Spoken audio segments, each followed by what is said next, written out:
Oh, already back?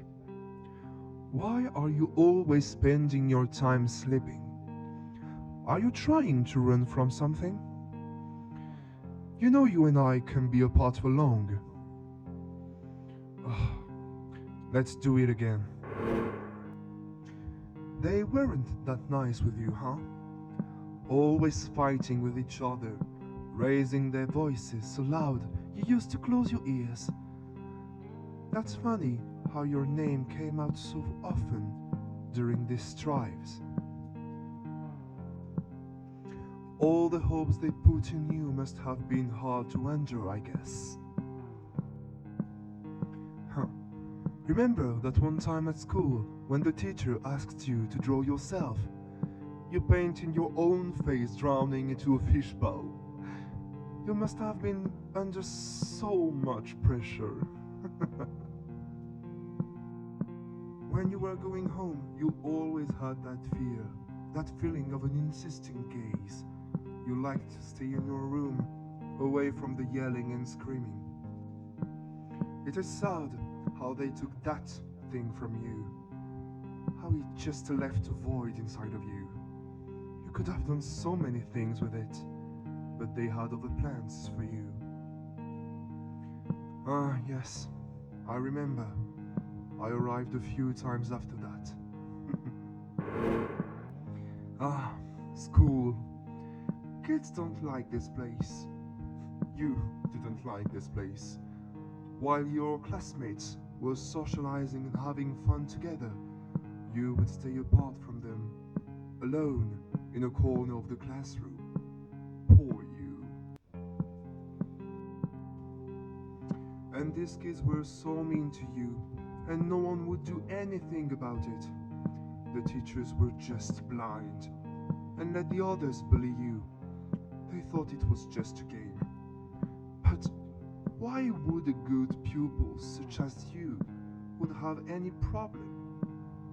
I was so sad for you. I was your only friend, your confidant. Although some of them tried to make a move, but they probably thought you were too weird, alone in a corner of the room without a single smile. Maybe they were looking for any sign of life in your gaze.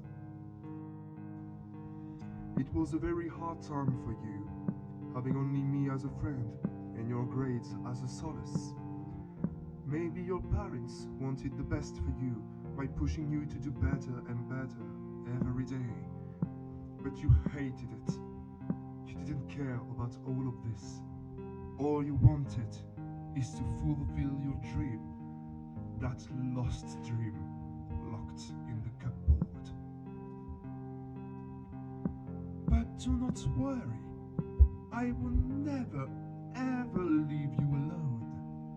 I am your best friend, after all.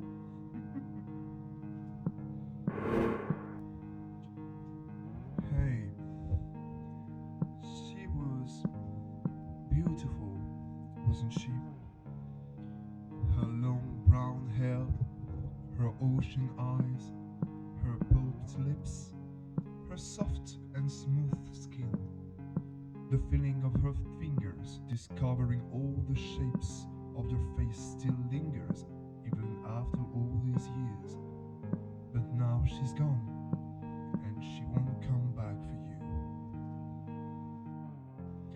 And this is all your fault.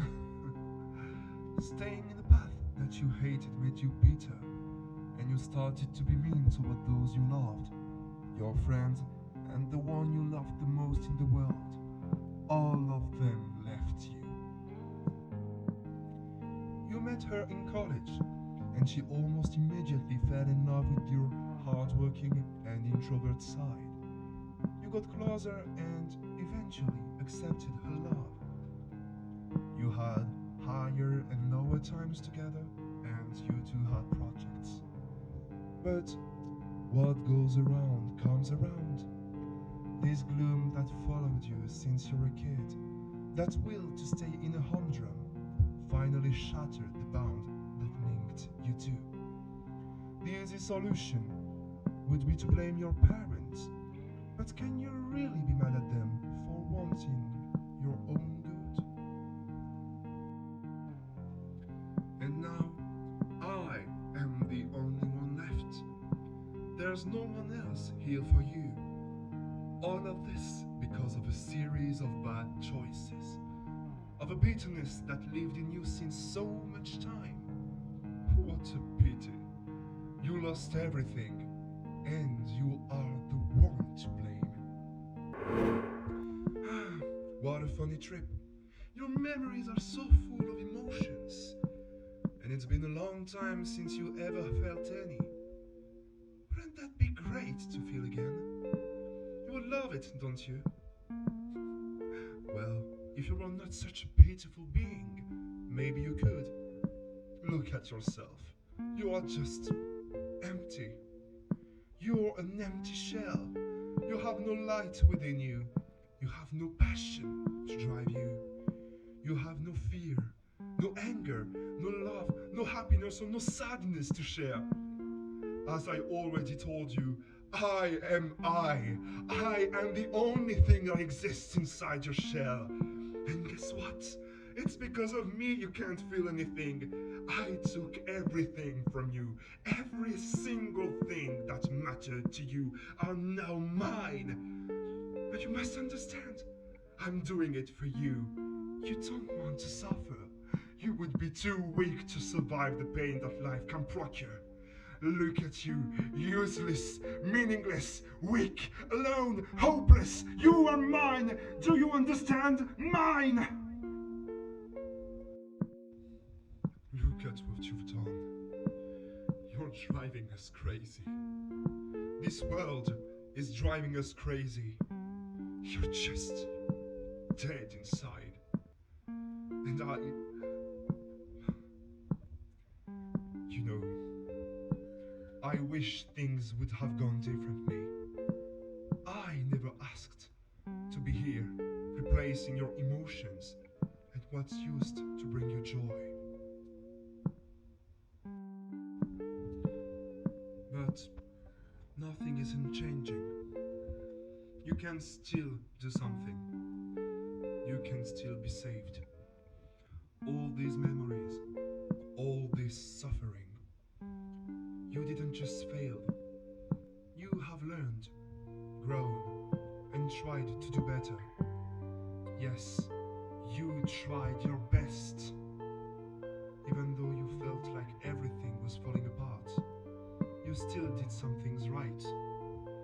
You are a brilliant person. You have so much knowledge thanks to what you have learned at school. Maybe you are afraid of people and of what they might think of you. When you eventually open your heart to someone, you can be a wonderful person. You had your difficult moments. You made mistakes. But now you know how to avoid it. Every step, every single effort you put into your life is worth and enough. Do you remember it? That thing that kept you alive and that preserved your hope? Yes, it's still here. Your dream is in here. You just have to take it. But beware, it will be painful, and you will suffer again. Do you still want to take it? Very fine then. Do not reject me. Just accept me as a part of yourself. Then you won't have to see me again. Congratulations. You are finally free of my embrace. But can you please promise me something? Promise me to not give up everything again. So, I guess this is a goodbye.